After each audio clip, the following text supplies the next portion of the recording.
Are Aussie telcos dropping the ball on customer complaints?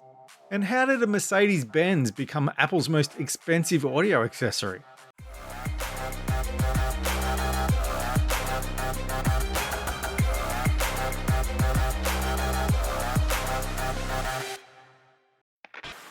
Hi there, welcome back to Vertical Hold Behind the Tech News, the award-winning tech podcast where we catch up with Australia's leading tech journalists to dive into the big tech stories of the week. I'm Alex Kidman, joined as always by Adam Turner.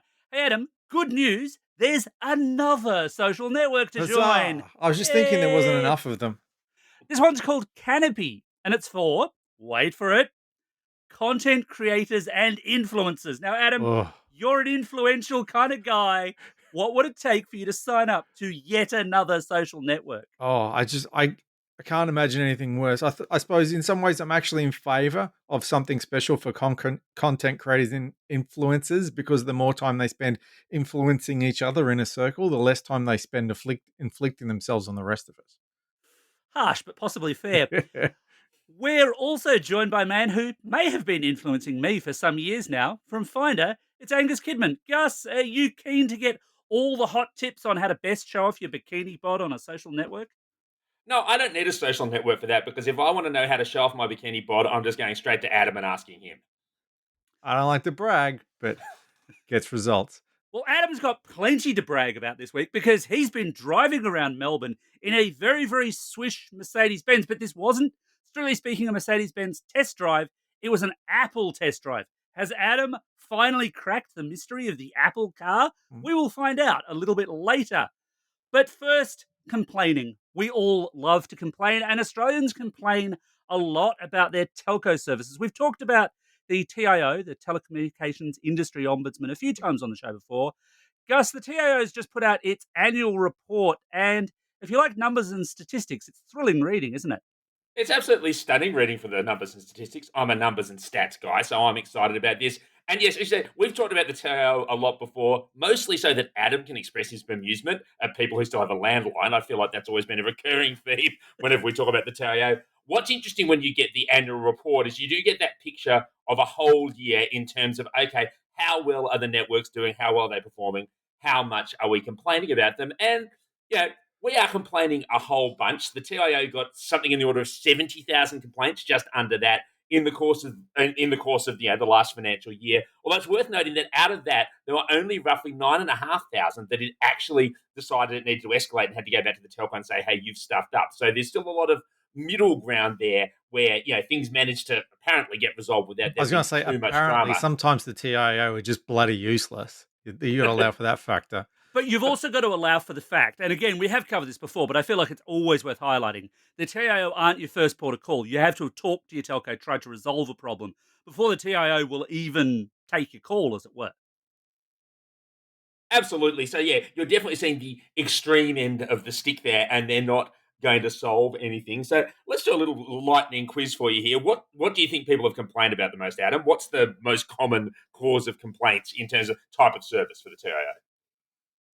I would be complaining about things like poor service, poor coverage, but I imagine it's billing because they usually are pretty good at screwing up their billing.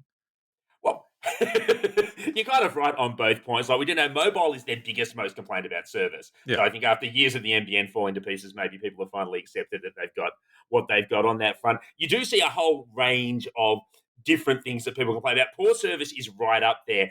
Big increase in the number of people who are complaining about nothing specific. Not I lost this amount of money, but I'm sick of the amount of time that it took me to deal with this complaint. Which Oh, I think yeah. is that's a very relatable aspect. I think that you just go, wow, this is bad. And the worst thing is that I've had to get to the point that I've now had to ring my telco 4 times and ring the TIO twice just to even get to the point where something's going to start happening. So, in terms of those numbers, you mentioned you're a numbers guy. Who wins the gold star just for the most number of complaints? Who got the most complaints? Well, this becomes entirely predictable, actually, because the most number of complaints goes to Telstra, but that's because Telstra has the biggest market share. You can see this across the board that most complaints are about Telstra. Second biggest number is Optus. Third biggest number is Vodafone. across the top 10 complained about brands, that's 90% of the market. So there's a huge skew towards those big brands. What is interesting is that it doesn't quite work out that, if you try and break it down a little bit and say, okay, obviously Telstra gets the most complaints, but well, who gets the biggest proportion of complaints? The one that came out of this looking surprisingly good when I dug into it was actually Vodafone. Vodafone's market share is not enormous, but the volume of complaints it's got is about half of its market share. So Vodafone's got about 16% of the market according to our Finder data, and it only got 7% of the total complaints to the TAO. So it feels astonishing for those of us with long memories who've got Yeah. Vodafail etched into our blood to think about it. But Vodafone actually came out of this pretty well. Now, conversely, the Telstra also did well in terms of the drop in the number of complaints. It had a big fall. I think it was in the order of 35% in the number of complaints. So it was doing a bit better, even though it was at the top of the list. And then, perhaps a little bit predictably, Optus had a massive increase in complaints, and it went up to something like 26%. And that obviously was because, well, there was that little data breach last year. I don't know whether we really noticed it, whether it was That really a thing. small inconsequential one that we did a couple of shows on. Yeah, I think I Well, recall it. that's what I was going to ask. Does that fall into the financial year they're looking at here, or does it technically fall into the financial year before, but then it's spilled over? No, because really, it had most of the complaints happened in that financial year, in the one Yeah. that they're just reporting on. Too, I know it gets hard. Like it feels like, in some ways, it feels like that was ancient history. It was not that long ago that all of that blew up for Optus. So, and usually the TIO actually call this out in the report and say, "Hey, this was a big factor." Normally, it is super, super careful about not saying anything specific about brands. You get this one list of the 10 most complained about brands, and that's pretty much it. But they actually went out of their way to say, oh, the reason why there were so many complaints about Optus was because lots of people were concerned about the risks to them from the breach. Of course, in a lot of cases, there was not much that the TIO was going to do about that. That wasn't Exactly. necessarily a complaint they were going to take on, but they did say in some cases they had helped negotiate an agreement with Optus around paying compensation for the stuff where Optus was having to pay when people had to get their passports reissued and things like that, which was an expense that directly was attributable to having your data stolen. Apparently, they did offer some assistance in doing that, which I'll admit surprised me a little. I kind of thought you shouldn't have to go to the ombudsman to get Optus to do the right thing. I just said that and realised how stupid that was. Of course, you have to go to the ombudsman to get the right thing. One of the stats that actually jumped out at me that I thought was interesting was around financial hardship complaints, because they were up. And I suppose that makes sense because, people are feeling the pinch these days, cost of living and all the rest of it. Adam, you'll be happy to note that Victorians accounted for the highest number of complaints around financial hardship. So Victoria's number one. Yeah, we just won't put up with any bullshit. That's why. I would imagine what the complaints are about because, well, you can't complain to the TIO that I can't afford to pay my bill because that's not Telstra's fault. But what you can complain about is I tried to talk to Telstra about it, about their hardship what's the Policy word? or system, Policies, yeah. yeah. And they were terrible. Like they didn't help me. I guess that's the thing you would complain about. Yeah, there's sort of two areas where you would typically complain about hardship. One is, like all of the providers are supposed to have a way of dealing with this as a requirement across Like the telcos, banks as well. as it Yeah. is with banks and in many other industries. And the banks recently announced that they're going to do an inquiry into hardship, but apparently it's such a confusing topic, they're not going to start the inquiry until the middle of next year, which feels to me like you're slightly missing the boat in terms of when your customers are suffering. But I digress. In terms of when you're dealing with telco complaints, yes, you can say, look, they didn't follow their policy. They didn't give me an opportunity to discuss it. Also, of course, a hardship complaint could be because I've got an incorrect bill. They're still hassling me about it, and they've done nothing whatsoever about it. And I think we've all had enough experience with telco billing systems to know that that's the kind of issue that really could get escalated. And broadly speaking, that can still be, it's a billing concern, but it can be a hardship concern if they've effectively tried to bill you, if you're now starting to see your credit rating go down because you've got this unpaid bill for $5,000 for a mobile phone service you didn't use. So those kinds of problems would come in there. And yeah, the fact that the percentage has gone up at all, it probably indicates that there's a far bigger percentage of people who are struggling to pay those bills for their mobile service or for their broadband, but who didn't reach that level of of actually being able to go to the ombudsman about it. Yeah. Just looking at like the data you see through Finder, when people are looking to cut back, are you seeing people looking for cheaper plans and other ways to save money? Yeah. Actually, you can see that in a Finder context. We see that one of the biggest areas of demand in the last year has actually been for mobile plans because it is one of those areas where people are conscious, wow, I'm paying a lot. It's also one of those areas where you can genuinely save some money. If you're with one of the big three, you're paying a premium that you probably don't need to, and you can be much better off going with one of those smaller providers, one of the MVNOs. Same networks for the most part, and much better deal. So I think it's a sensible and easy area to do. Also, it's an area where, for the most part, switching is pretty painless now. I'm never going to say it's perfect; it's never been perfect, but it's still substantially simpler to switch your mobile service than it is to switch your broadband or to switch your home loan or even to switch your energy provider. It's up there on the ease of use thing. So we've seen that going on, and I think that's a good thing. Like if you're trying to save money, it's a really obvious place to be doing it. We've also seen the ACMA put out their telco complaints report this week. And that's got some interesting data in there, which suggests that while a lot of those TIO figures do suggest, yeah, look, the telcos aren't doing enough, the figure that actually jumped out at me was the speed with which telcos resolved complaints. On average, 5.2 days, which doesn't sound great, but compared to the previous reporting year, it was 7.4 days. So they're speeding up. Which is kind of interesting. There's grounds for improvement on those fronts. One of the interesting things with the ACMA figures is that basically they just take those from the telcos. So I always have a little bit of a grain of salt sprinkled over those because it depends what they're defining as a complaint when they decide to tell ACMA about it. There was similar sort of thing in the TIO data as well, where 43% of complaints to the TIO are resolved within 60 days. That sounds good till you realise that means 7% of them aren't. So more than half of them are taking more than 2 months And to get 60 sorted out. days is a long time if you're fighting still about a two and a four-figure bill. Two, maybe, and a bit more billing months as well that you're paying for. Yeah, exactly. So there's definitely I think it is worth reflecting that given how ubiquitous broadband and phones are, it works pretty well, but it certainly doesn't work perfectly. That's what you get when you look at the complaints data. Is that okay? Yeah, there are still things companies could fix up. They could make their networks better. They could make their billing better. They could make their customer service better. And I think that's been a bit of a recurring theme in the past year as well. Just that general sense that if you do try and get something fixed, it's going to be a long grind of explaining the same thing to 5 managers in a row before anything happens. So they're talking about shutting down the 3G networks. Is it next year, I think? I still see a disturbing amount of 3G on my phone when I, occasionally venture from the house. I'm wondering how much they're going to see a spike in complaints once people go, shit, there's no 3G. I just can't get on the internet anymore when I'm in certain places. Well, you'll be happy because your tracking collar won't work anymore. So there's that. True. Yeah. But, my parole officer will be like, where is he? Yeah. I mean, it's hard to tell because I guess what we don't know.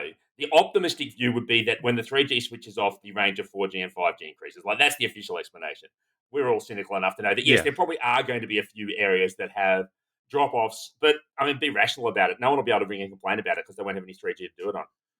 And part of it, I guess, is that they will, some of that bandwidth that's being used for 3G now will be reallocated. So as soon as you switch 3G off, you've got more space to make exactly it what I was just saying. Yeah. Yeah.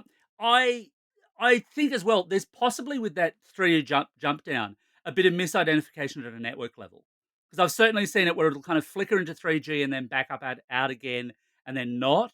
And if you talk to the telcos, an awful lot of them have already done a lot of their refarming of that 3G spectrum anyway.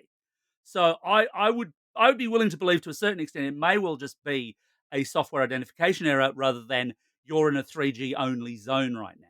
But I get them in the middle of the city. I can be sitting in Flinders Street Station on 3G. And that's exactly what I mean, Adam. Yeah, there's no way so the middle I'm not of really Melbourne, on 3G. It just looks like I'm on 3G. Exactly. Yeah.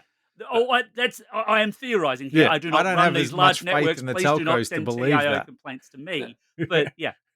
But no, I would have the faith in the telcos because it's like, we remember to do this, but we forgot to run the patch that actually changes the network labels. That sounds like a totally plausible story. That makes a lot of sense.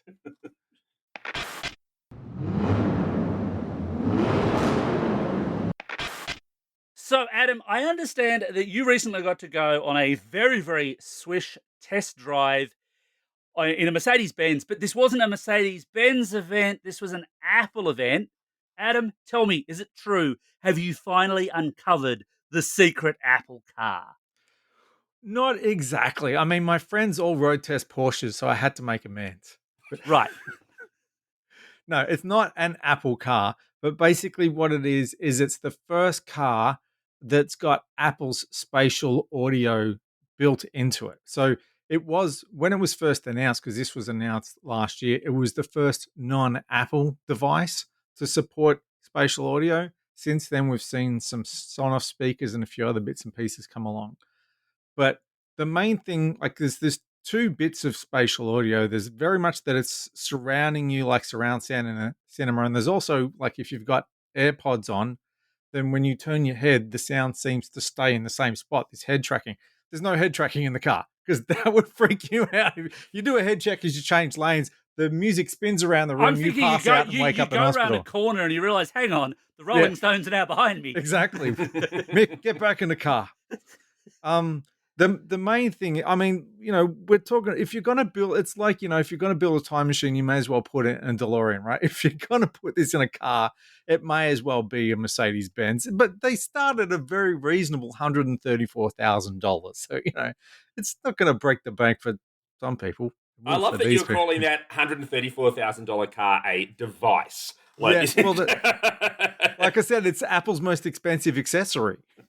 And that gets worse though as well because you can spec that up to Yes, like it's the available in a 194,000 few or something models. really high end. The cheapest one, if you want an El Cheapo Mercedes, If you want is to be some kind of poor yeah, person in an is ordinary one, the EQE that I took for a drive, which is $134,000.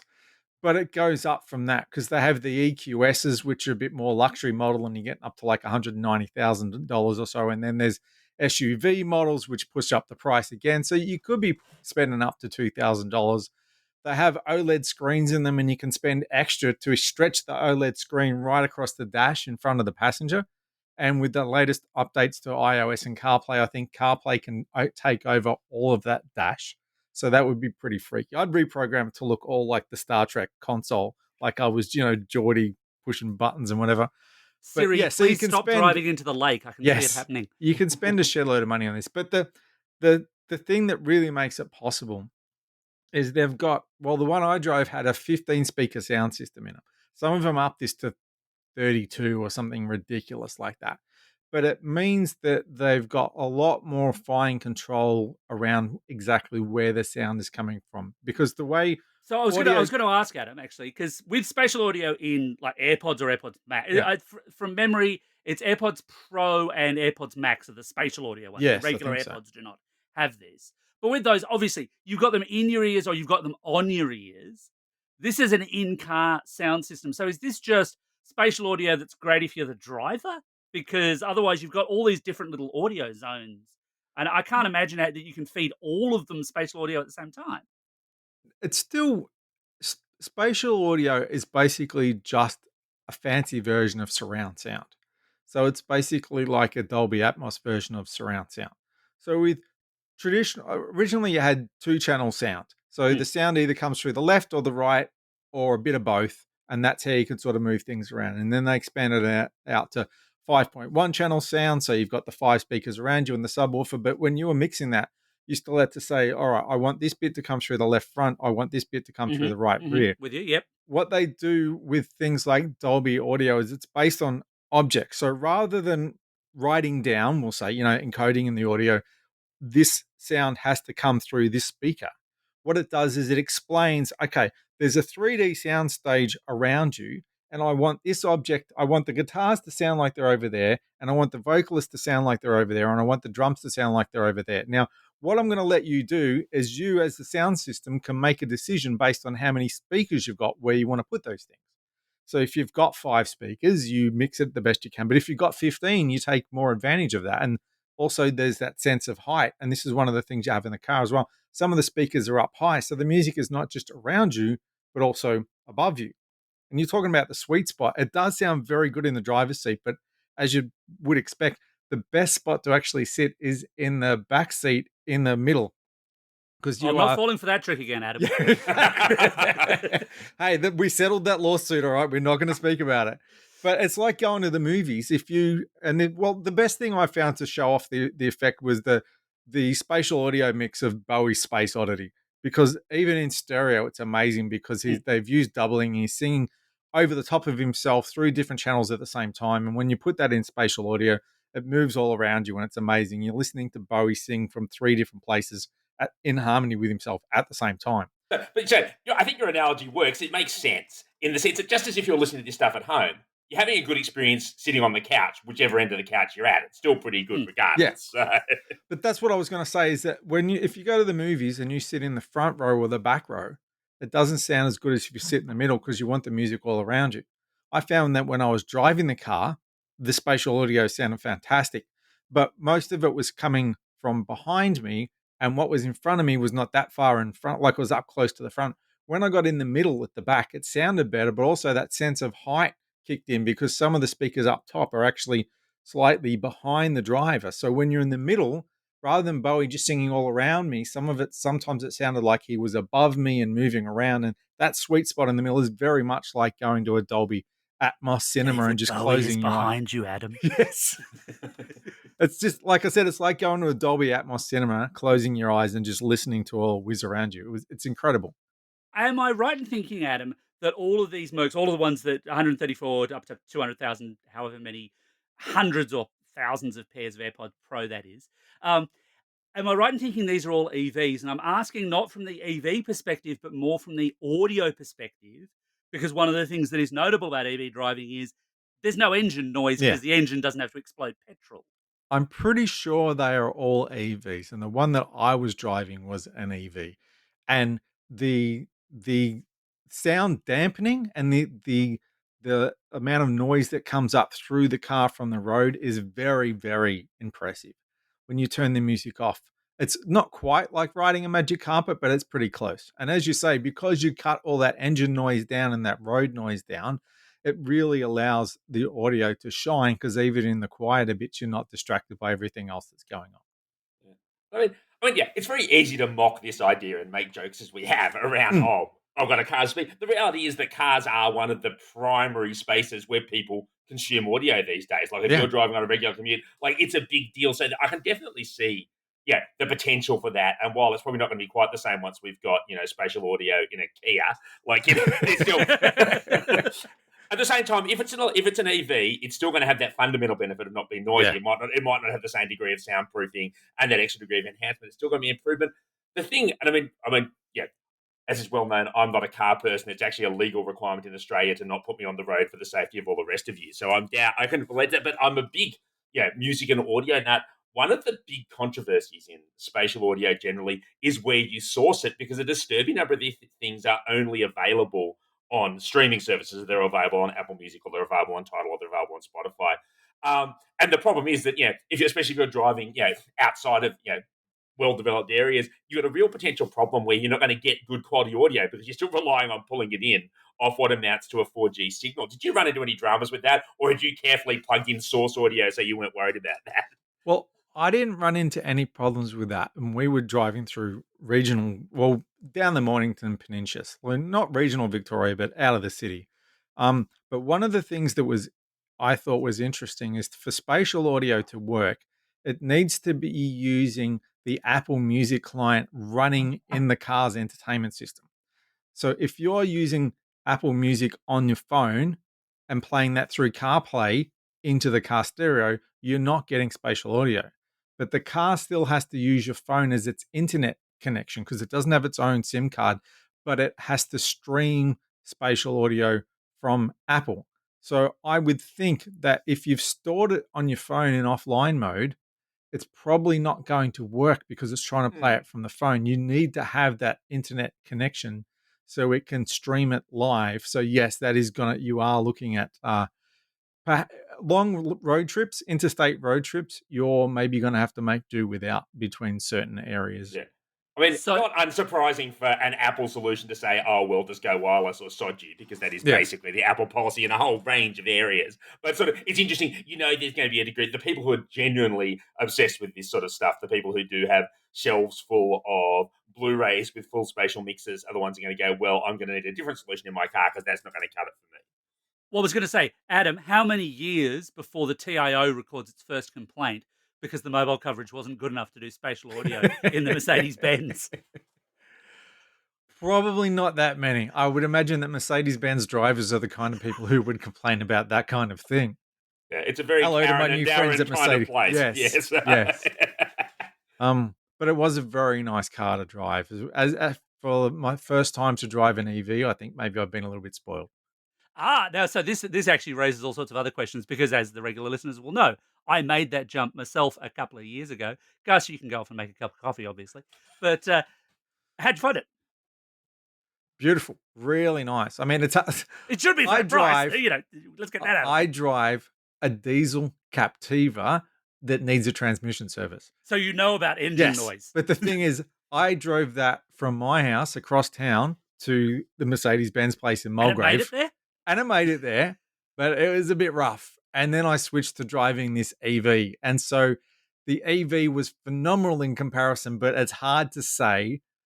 I mean, not just the engine noise, but also like being an EV, you put your foot down and it just goes. Yeah. My Captiva at the moment, you put your foot down and it goes off and makes itself a cup of coffee and then starts to accelerate. So just the difference in the driving experience is amazing. But I imagine if your daily petrol drive was in better condition than mine, the difference wouldn't be quite as stark. And in unrelated news, you can find Adam's Captiva for sale on eBay right now. Perfect condition. Well, if you're a Mercedes-Benz driver who's still listening, that just about wraps up this week's episode of Vertical Hold. Thanks to Gus for joining us. Pleasure as always. And Gus, now is your chance to promote whatever you like, where you work, stuff you've written recently, which particular Muppet is best and why it's gonzo. Go. Okay, so you can find my tech and my finance work mostly on finder.com.au. You can find my longer rants about other random subjects on anguskidman.show. What utter nonsense. We all know that the best Muppet is Grover, and no correspondence will be entered into. Them's fighting words, although I like the cut of your argument there. I It think does a that's good quite Yoda reasonable. impression. That's true. I've never seen them in the same room. Funny that. And as always, if you want to catch us, you can catch us at the Vertical Hold webpage on Facebook, on Instagram. You can look up Adam and me on Mastodon, Blue Sky, or Threads, and whatever's left of that thing that used to be called Twitter, I guess. Canopy? Can we be on Canopy? Not yet. I've just got to get my bikini line waxed. All right. While everyone, tries to scrub that mental image from their mind, thanks for dropping by. Drop us a line. Let us know your TIO horror stories. Let us know what you think of spatial audio. Let us know what you think of Mercedes-Benz.